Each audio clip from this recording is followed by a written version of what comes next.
4:31, our top story on this Tuesday morning. A drug smuggling tunnel along Arizona's border has been shut down.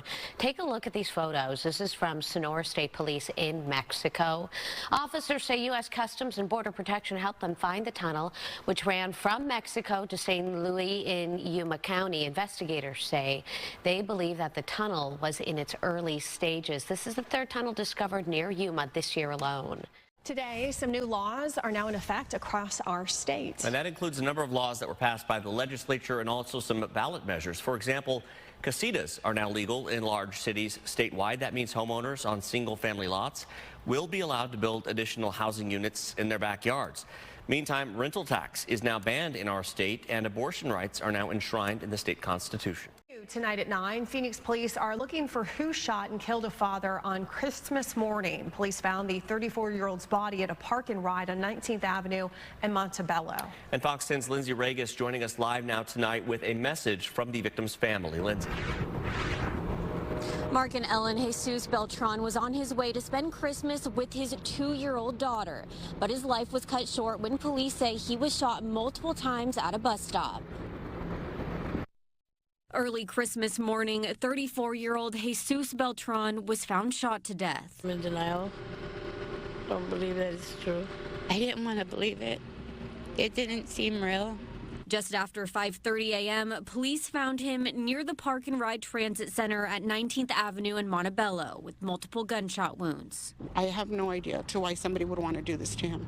I have no idea. Christmas morning was supposed to be filled with family. Instead, his family was left wondering where he was. Christmas wasn't Christmas for us this year. He does have a daughter that he was supposed to go home to that day to unwrap presents with her. Jesus was planning to be there with us to open presents. He bought her a Hellcat Charger, like Power Wheel. He was super excited to, share that with her, and he never showed up. Later that night, his family got the news, and now they're determined to get answers. I want justice for this because it was wrong. And we need clarity, we need justice, we need some kind of peace, for us, so we can move forward. It'll be easier to know why and move forward. His family is coming together to help raise Beltran's 2-year-old daughter, who will now have to grow up without her father. He just wanted to work hard and provide for Ayla. That's it. That's what he lived for. Phoenix police say detectives are actively developing leads, and Silent Witness is offering a reward up to $2,000 for information leading to an arrest. And Jesus' family set up a GoFundMe for funeral expenses. You can find that link on our website, fox10phoenix.com. Reporting live, Lindsay Regis, Fox 10 News. Valley pastor is behind bars tonight, accused of recording women in the church bathroom. Police say the recordings happened in late October and early November and only came to light after the camera fell out of a dryer. Fox 10's Brian Webb is live tonight with these details. Brian. Well, this is the church behind me near 27th Avenue in McDowell. Casa de Adoracion with a congregation of about 100, and where Arturo Laguna Camas is listed as the pastor and now accused of perverted crimes. We went to the South Phoenix house where the arrest was made in early October. The woman who cracked open the door told us she had nothing to say. Nothing at all? No. Okay. I don't have nothing to say. She didn't want to talk, but the police report says plenty. That a camera was found in the women's bathroom inside the strip mall church. A woman said it fell out of a dryer while she was changing her baby's diaper. The family then showed detectives a screenshot showing Arturo Laguna fixing the camera in the bathroom. And when police interviewed Laguna, they say he admitted putting up the camera in October. Detectives scanned the camera's SD card and say they found 4 short videos of adult females using the bathroom. The church Facebook page lists Arturo Laguna as one of the pastors. Laguna is in jail tonight facing 11 counts for 10 victims. His next court date is set for January 8th. Live in Phoenix, Brian Webb, Fox 10 News. In Pinal County Animal Care and Control Center is asking for help finding the owner of a dog who abandoned that dog in the shelter's parking lot. Take a look at this video. Shelter posted photos of the woman, her dog, and the woman's car. Workers say she tried to surrender her dog, but was told she can only do so by appointment. So instead, she just left that animal in the parking lot and drove away. Workers say the dog attempted to chase her car and then was nearly hit by another vehicle. So they were finally able to capture the puppy hours later. We're learning more about the suspect who parked a Tesla Cybertruck outside of the Trump Hotel in Las Vegas before it exploded on New Year's Day. Officials say he was an active duty military service member who lived in Colorado and was born here in Arizona. Fox News correspondent Connor Hansen has more. A massive explosion on New Year's Day outside the Trump International Hotel in Las Vegas. The bed of that Cybertruck was loaded with gas containers and fireworks. Investigators now believe the man inside the car was Matthew Livelsberger, an Army Green Beret who was on leave from duty overseas. The individual had sustained a gunshot wound to the head prior to the detonation of the vehicle. Las Vegas police showed new evidence like photo IDs belonging to Livelsberger and video of the Cybertruck driving on Las Vegas Boulevard. There were also 2 guns in the car bought legally by Livelsberger Monday. Looking into exactly what the motivation is remains our #1 priority. Police have mapped out the trip the truck made from Colorado and have photos of the suspect along the way. We still have only ever seen him in this vehicle, and we're not aware of any other subjects involved in this particular case. The FBI searched a home connected to the suspect in Colorado Springs. Investigators say the truck was rented in Denver using the Turo app. That's the same app used by New Orleans terror suspect Shamsu Din Jabbar, who drove a rented truck into a crowd on Bourbon Street hours earlier. Jabbar also spent time in the Army. But the FBI says right now there is no definitive link between the 2 situations, and both men acted alone. If these turn out to be simply similarities, very strange similarities to have. And so we're not prepared to rule in or rule out anything at this point. Police say both Jabbar and Livelsberger served at Fort Liberty, formerly Fort Bragg, but did not overlap. New tonight, a home robbery in Surprise has one family on high alert. A man armed with a machete came to their backyard near Bell and Litchfield Roads. And now they are furious that he's only been charged with trespassing. Fox 10's Lindsay Regis is live tonight with more. And Lindsay, you spoke with that family. Yeah, Mark and Ellen, the homeowners tell me this was much more than a trespassing crime. Their cameras recorded the suspect armed with a machete outside their home for more than an hour. But when they called for help, they say Surprise police didn't do enough. Our family now lives in a constant state of fear. Just before 1 a.m. on September 19th, the Armstrong family got an unwelcome guest, later identified as George Kotselas. Ring cameras caught Kotselas on the family's property armed with a machete. He tried to open the front door, and when he was unsuccessful, he stole $1,000 worth of property, went through their trash, and left. Minutes later, he came back with a message. He pulled out a notepad, wrote something on the notepad, and held it up to our camera, but the camera didn't catch what it actually read. It was too bright on our lights. And so then he pulled out a knife and walked through our gate back here into our backyard. And I just opened our back patio door to kind of yell at them, and there was a man standing 10 feet from me, and I could clearly see that he had a machete on him. The Armstrong family says after property was destroyed in the backyard, he jumped over the wall before being confronted by Chris's husband, George. Hey, bro, somebody told me to go there. You gotta talk to somebody else. Who told you to come here, bro? I don't know. What happened next wasn't on camera, but police say Kotselas tried to pepper spray George and a neighbor. When officers arrived, they detained Kotselas for trespassing, then let him go. An hour after the police left, we got a notice saying that he was released and wasn't even in jail. So I don't know how we were expected to go back to sleep that night knowing he was still out. The Armstrongs say they've tried communicating with the Surprise Police Department regarding video evidence, along with the man's charges, and couldn't reach a detective until months later. At that point, I was basically told by the detective all the evidence was gone and he needed to be called that night or maybe the next day to really do anything. The detective did get he's the one that added the theft charge, but it was very late on, so they had already finished and offered him a plea for trespassing by the time they even got information about the theft. Although Kotselis was released for this crime, court records show he is in jail on unrelated charges. We reached out to the Surprise Police Department to get additional details about the trespassing incident and to see if they've reviewed all the video from that night.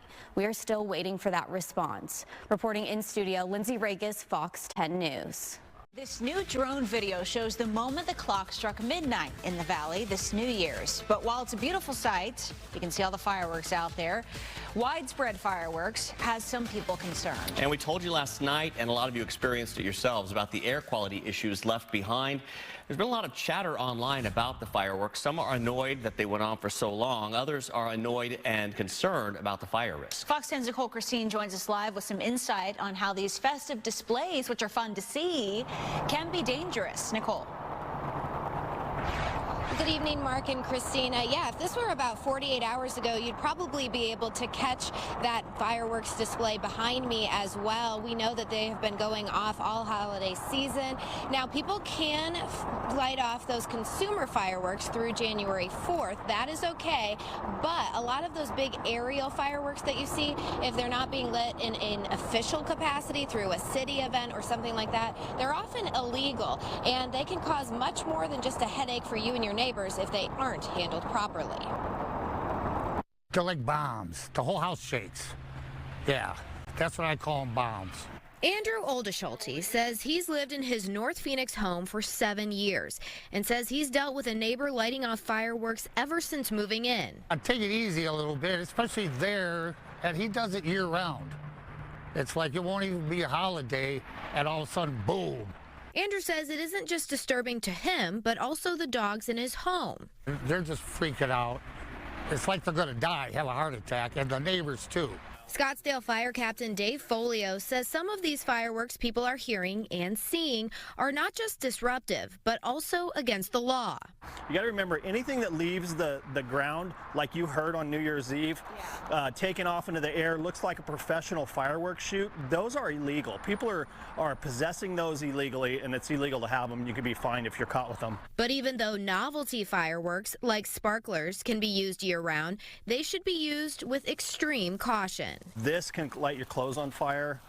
It would light this on fire. It burns at 2,000 degrees, so these are extremely dangerous. The city of Scottsdale has its own ordinance banning the use of any fireworks within a mile of the Sonoran Preserve or Pinnacle Peak Park. But Captain Folio says you really should avoid any desert landscape, especially with wildfires still burning in our state. Don't get this false impression that it's cooled off, it's cold. It's still dry. Dry as dry. A couple years ago, they had a huge fire that burned down a lot of homes in Colorado with snow on the ground. Dry as dry, dead as dead. Our desert is still fragile right now. And Captain Folio had some other good seasonal advice. Those real Christmas trees that so many people, myself included, like to have up in their home around the holidays, you need to get those out of your home as soon as possible if you haven't done so already. Those are a huge fire risk, and one trick you can do is if you can pull on the needles and they easily come off, you know that tree is dead. If it isn't sucking in any more water, it's dead. It's got to get out of your house because that is a huge risk as well. Reporting live tonight in Phoenix, Nicole Christine, Fox 10 News. New details tonight after a deadly hit and run in central Phoenix. It happened Friday near 16th Street in Thomas. And police believe the driver did it on purpose. Irene Snyder is live with more tonight. Irene. Well, hey guys, good evening. That family certainly is grieving tonight. Ethan Felix leaves behind 5 young children. Now, as family members say, they're banding together, doing their best to support one another. And I just started screaming, Brian, we gotta go, we gotta go. Ethan's been stabbed. They said that Ethan's been stabbed. It's the kind of call no parent wants to get. Just a loud scream, and then I looked up to see what was going on, and my wife was frantically running into the room and then running back out of the room. That call was about their 35-year-old son, Ethan Felix. It's hard to understand why someone would want to attack my son. Ethan's girlfriend was the one on the line, telling his parents Ethan had been stabbed and hit by a car in front of his apartment complex off 16th Street and Thomas in Phoenix. Police have not been able to confirm if Felix was stabbed, but they do believe the suspect hit him on purpose. Ethan's mom, Brenda Felix, recalls rushing to the hospital and trying desperately to see her son. I need to see my baby. I needed to see my baby.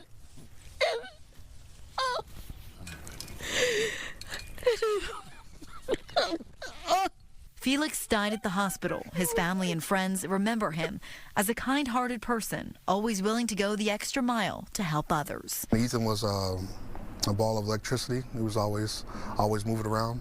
Very intelligent, smart, intellectual. He liked to read and study his Bible. He loved his children. He helped to raise mine. He was real big on, keeping us good with school, making sure we stay in school, making sure goals that we want to pursue, that we pursue them, and not just give up on them. Ethan leaves behind 5 children. And while nothing will ever bring him back, his family says seeing the suspect arrested would bring some closure. Talk to the police officers so this won't happen again, because the action of this person, he's only going to elevate even more. And do it again. And get away with it. Please don't let him get away with it. Such a heartbreaking story to talk to that family today. Anyone with information is asked to contact the Phoenix Police Department. Reporting live in Phoenix, I'm Irene Snyder, Fox 10 News. Thank you, Irene. Tonight we go one-on-one with Maricopa County's new sheriff, Jerry Sheridan. It's his second day on the job right now after working his way up the ranks over the past 40 years. The sheriff goes over his top priorities, including immigration, homelessness, and hiring. Fox 10's Brian Webb is live tonight with more. Brian. Well, the sheriff gave up retirement for this job, so instead of riding horses in northern Arizona, he'll be coming to this building in downtown Phoenix every day, doing it for the love of the job. There's a new sheriff in town, and his name is Jerry Sheridan, but it's not his first rodeo. Wore that uniform for 40 years and said deputy sheriff on it, and now my patch says sheriff. And so I don't think the reality has kicked in. The sheriff is now in charge of an allotted 4,000 employees covering more than 9,000 square miles and protecting a population of about 4.6 million people, tackling issues like the homeless who often end up in county jails. Looking at some programs to help them, some of the missions, and I've already had discussions with them about what can we do to help you get people off the street. Sheriff Sheridan also talked about what immigration enforcement might look like under his leadership and the Trump administration. And yes, he will bring back the posse. I will focus on arresting criminals.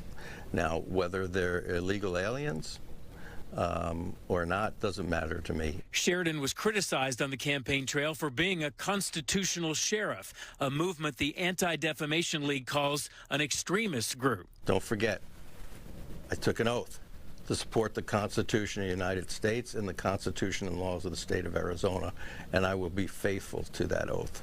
And I had to ask about Arizona sheriffs and their matching cowboy hats. This hat is my wife's grandfather's hat.